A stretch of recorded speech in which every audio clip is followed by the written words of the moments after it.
So Deep Purple released the deluxe version of Made in Japan, arguably the finest live album ever. But how good is this set? Let's get into it.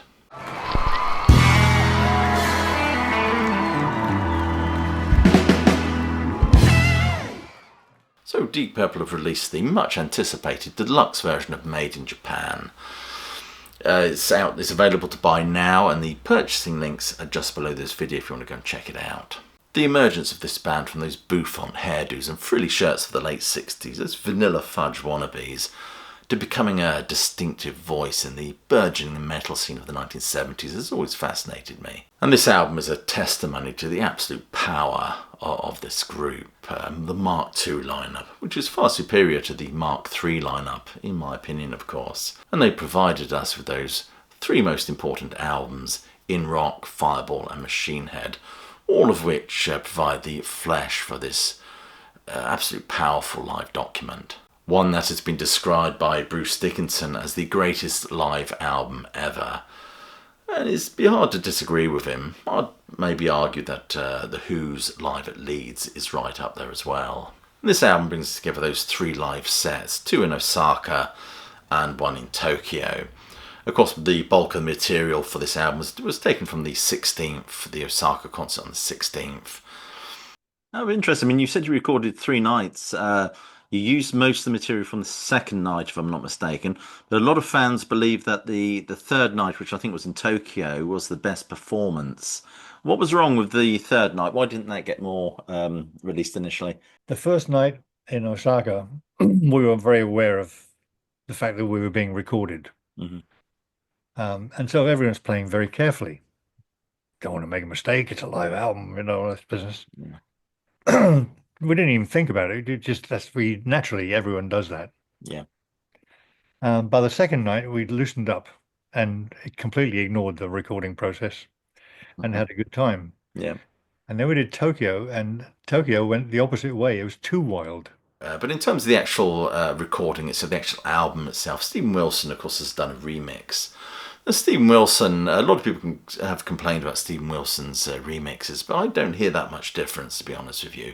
He tends to creep into the original mix ninja-like and just sort of clean things up a bit, and tends to accentuate little nuances that were lost in the original mix. And that's certainly apparent on this new mix of Made in Japan, which sounds sharper and clearer and so precise, and you can hear every little tap on the drums, and it's a thing of beauty. Some people have said that Blackmore's guitar is too low in the mix.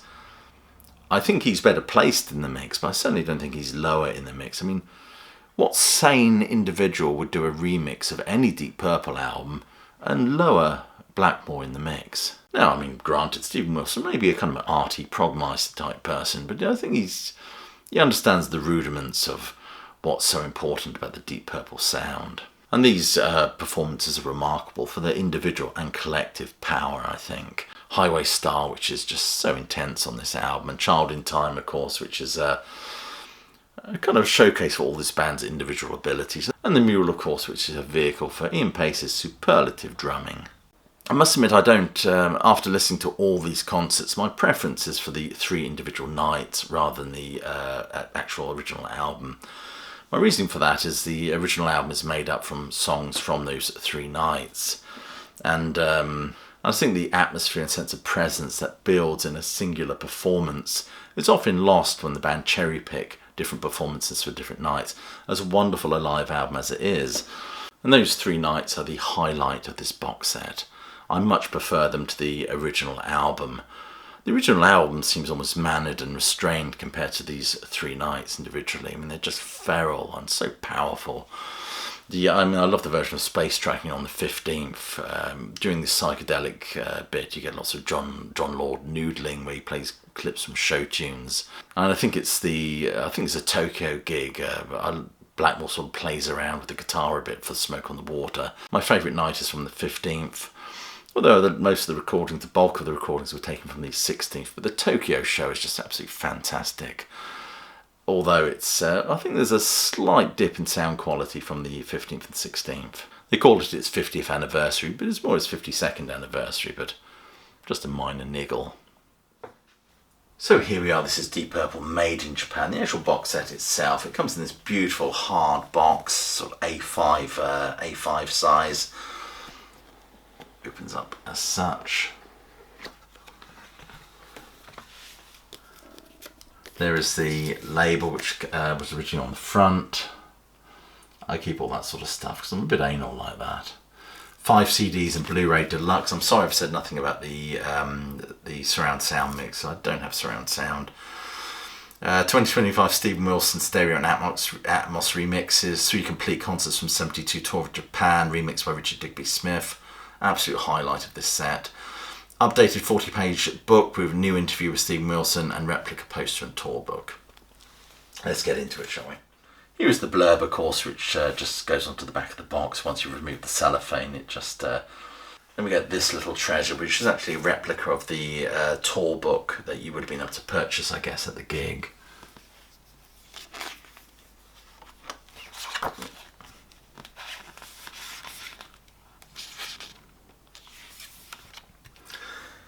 It helps, of course, if you can read Japanese.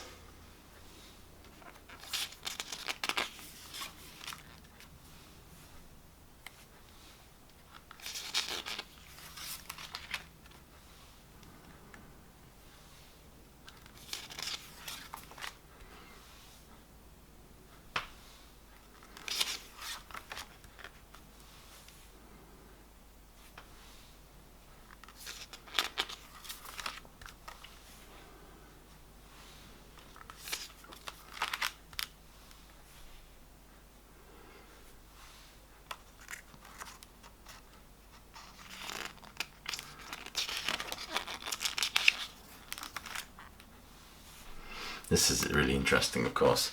T-Rex, the Newport Jazz Festival, Dusty Springfield, the James Gang.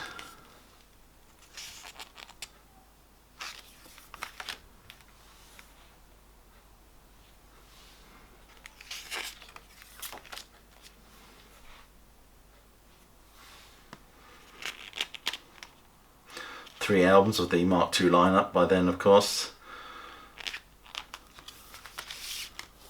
And you get this wonderful poster. I'm not sure how much of it I'm going to be able to show you.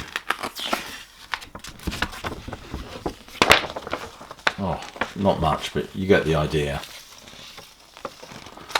It's A3 size. Not that anyone will be putting it on their wall, I think it's part of this collection. Made in Japan, the Steven Wilson remix.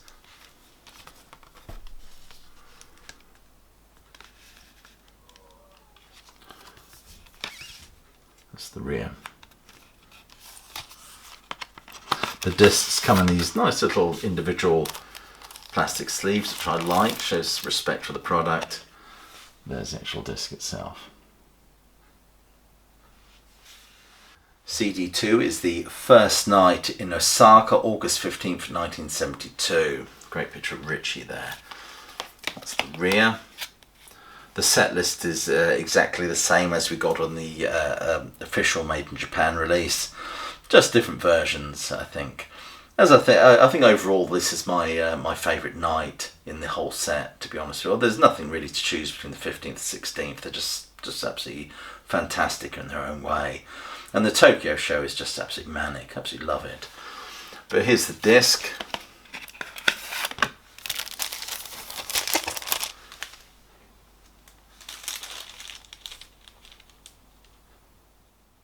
Disc 3 is the second night in Osaka, August 16th, 1972. As I've said, the bulk of the live performances that actually made the original album were taken from this show.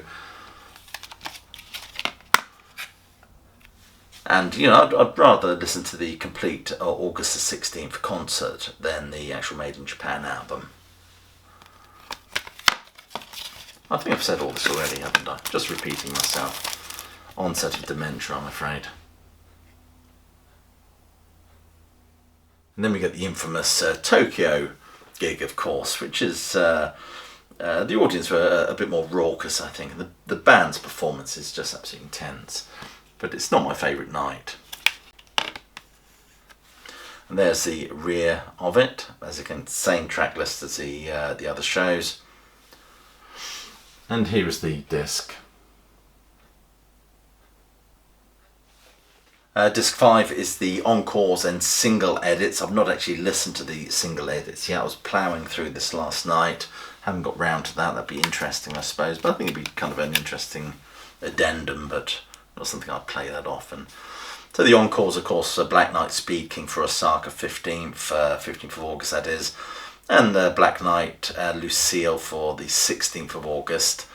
And the Tokyo gig was Black Knight and Speed King, pretty much like as the 15th. And here is the disc.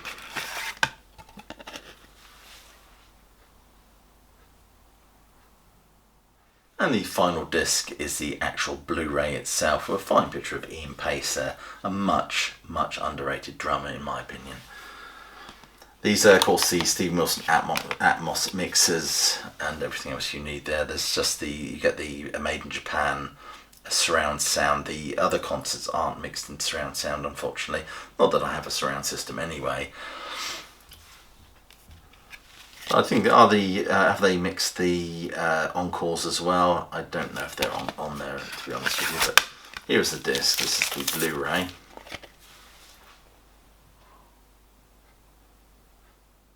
And here's the wonderful booklet that accompanies this set.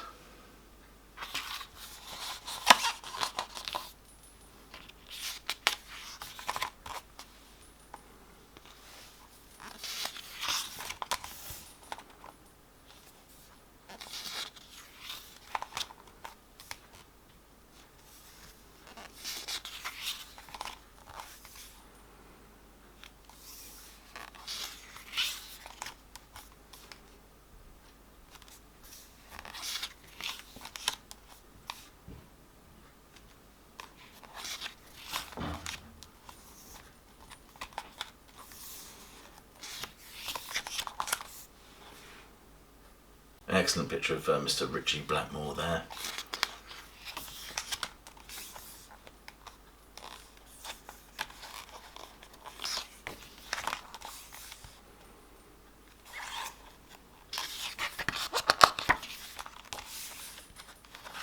Oops, sorry.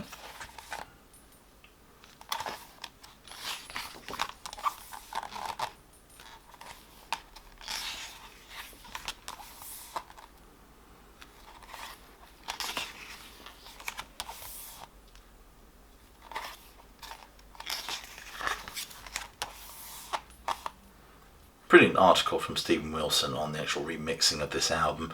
He said he found very few overdubs or tamperings at all, just a little bit of reverb here and there, and some of the audience, I think the sounds were moved about a bit, but that's about it. Lyrics to the songs. This is the interesting stuff, I think, all this sort of overseas releases and